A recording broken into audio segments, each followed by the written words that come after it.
ખુખારમાં મેલડી માતાજી બધું આપી શકે પણ કેમ ના આપે તે વાત ઉપર ખુખારમાં મેલડીએ શું પ્રવચન આપ્યું તે આપણે આ વિડીયોમાં જોશું. જય ખુખારમાં મેલડી.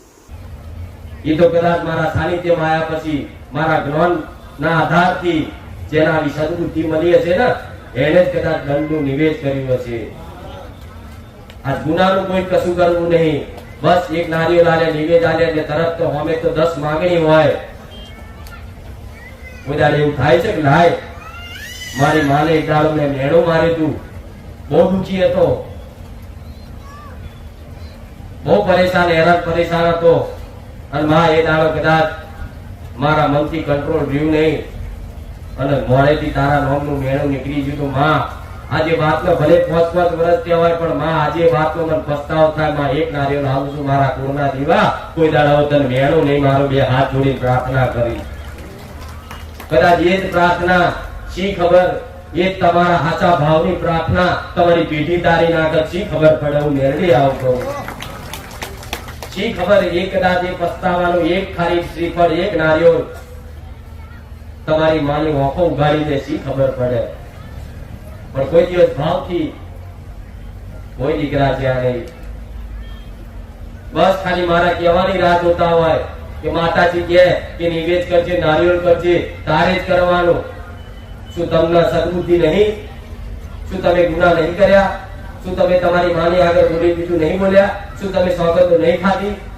શું તમે ઝઘડા ઝઘડી કરીને અપયા વચન નહીં લીધા? આ બધું જાતે દરેકને સમજ હોય છે. અને આજના મનુષ્યને બીજા ઉપર ઢોરવાની આદત થઈ ગઈ હોય કે માતાજી તમે કરો એ ખરા, હું તો મારું કર્તવ્ય નિભાવું છું, તમે તમારું કર્તવ્ય નિભાવજો, હું મેળવી આવતો.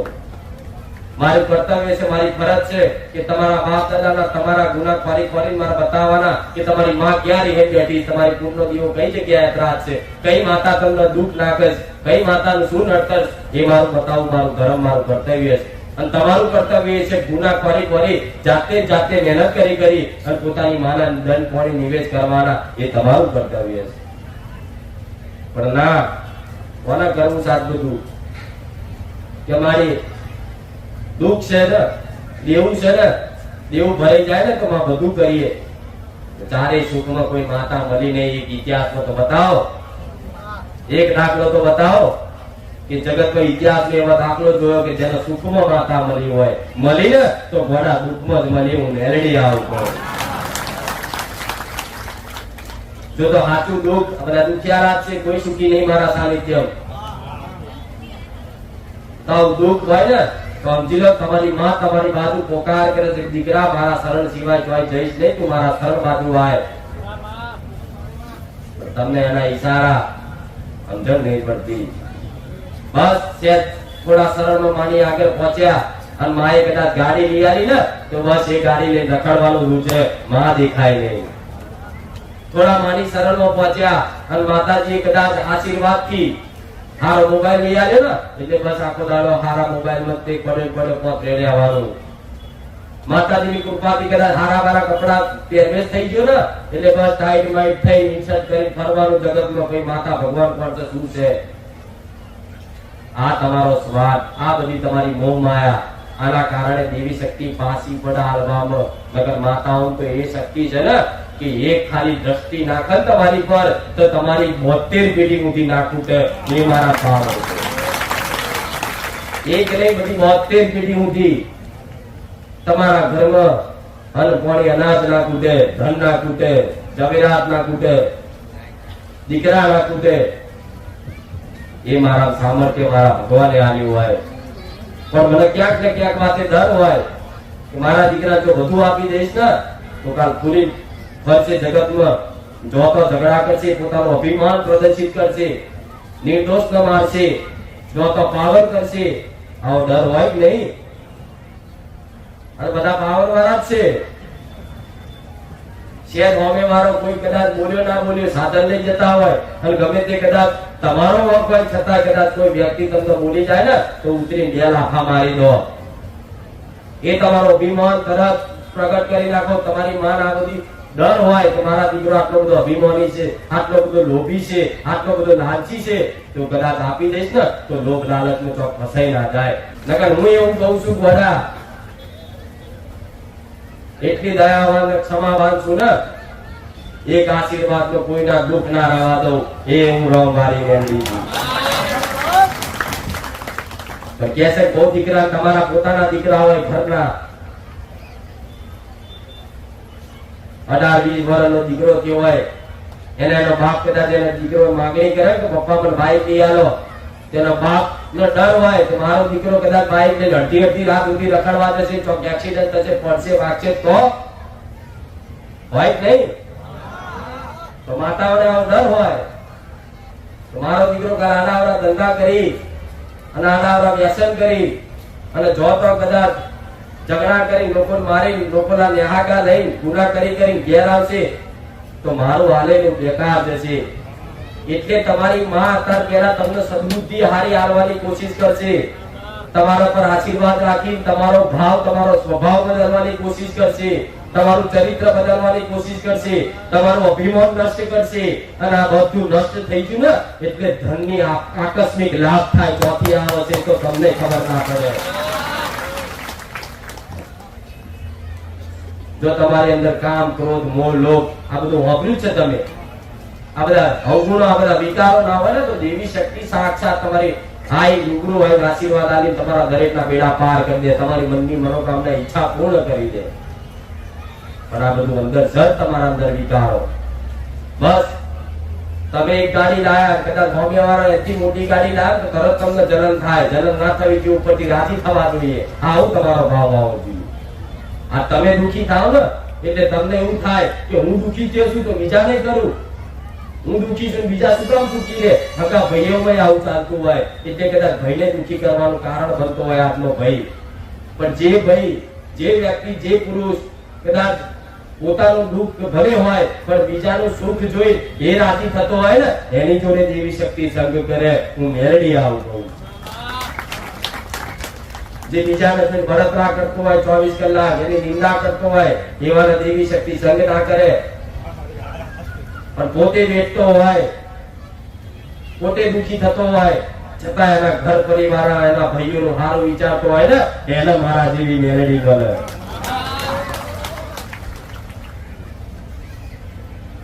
જે ભાઈઓની તો વાત દૂર, એના મિત્ર હોય, આજુબાજુ ફરનારા હોય, એના સગા સંબંધી ઉધી જે દરેક નું કલ્યાણ વિચારતો હોય, ક્યાંક મારી જોડ સને નકલાનું દુઃખ પી જવું, એવું કદાચ ભાવ રાખતા હોય ને તો એ તમને કદાચ અંદર કોકનું દુઃખ જોઈને તમને જે પીડા થાય ને એ પીડા તમારી માન થાય, અને એ પીડા તમને થતી હોય તમારી માન પોહાય નહીં, અને એ કદાચ તમને માધ્યમ રાખી ભલભલાના દુઃખ તમારી માં બટાડી દે.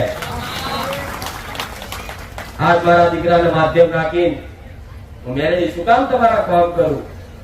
જબ મારા દીકરાની અંદર દયા ભાવના, કોકનું દુઃખ જોયું નહીં જવાતું, કોક તમને દુઃખી જો મારો દીકરો રોઈ જાય એટલે એની ઈચ્છા પૂરી કરવા, એ કોકનું ભલું વિચારે છે, એ કોકનું સારું વિચારે છે, એની ઈચ્છા પૂરી કરવા ખાતર તમારા કામ કરવા પડે. પણ મેરેજ બધા અલગ અલગ માતાઓ આલી જ છે, પોતપોતાની ભક્તિ પ્રમાણે, પોતપોતાના જ્ઞાનના આધાર પ્રમાણે, પોતપોતાની પરિશ્રમ કરી, મહેનત કરી અને પોતાની માની કૃપા હેઠળ પહોંચે અને જાતે કદાચ પોતાની માં આશીર્વાદ આલે એવી દરેકને ભગવાને હરકી સદબુદ્ધિ આલી, હરકું જ્ઞાન આલ્યું. કે છે કે નોમ કરવા કરતા છે, આ કરવા કરતા છે, મને નોમના નહીં પડી. શું તમે મારું નોમ કરવાના? જગતમાં ગોડા હું નોમ વાળી જ છું. તમે શું મારું નોમ કરવા વાળા? નોમ કરવા નહીં, પૈસા કમાવા નહીં, ઇજ્જત આબરૂ માટે નહીં. પણ તમે કદાચ તમારી માના શરણમાં જશો અને તમારી માં તમને ખંચેરી ખોડે લેશે ને,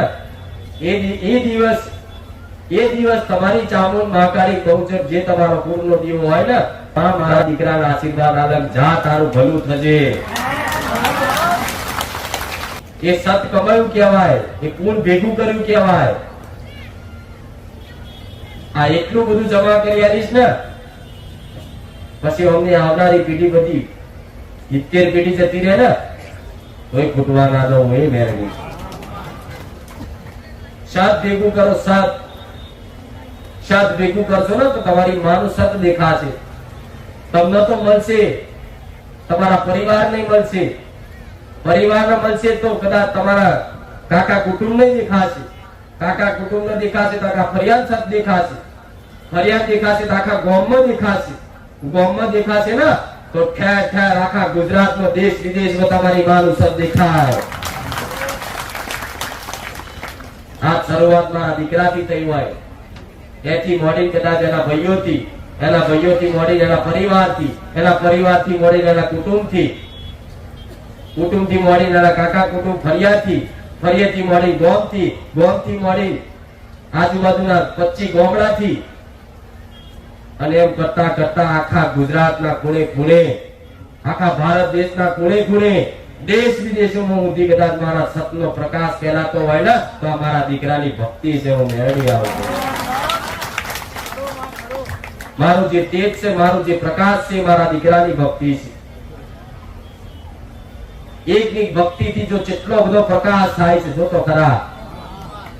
તો શું મારા દીકરાની ખાલી આટલી ભક્તિથી હજારોના ઘરમાં કદાચ આવા ઉજાળાના, આવા કદાચ અજવાળાના પ્રકાશ થતા હોય તો તમારી ખાલી ભક્તિથી શું તમારા ઘર પરિવારનું કલ્યાણ ના થાય?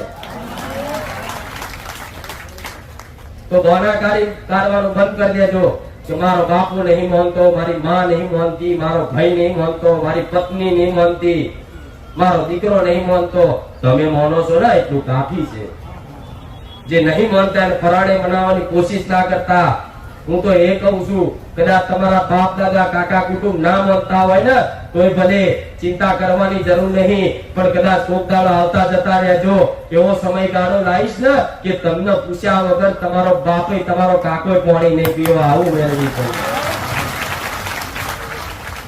એને અનુભવ થશે, સત્ય દેખાશે, એટલે તમારે કહેવાની બોલવાની જરૂર નહીં પડે.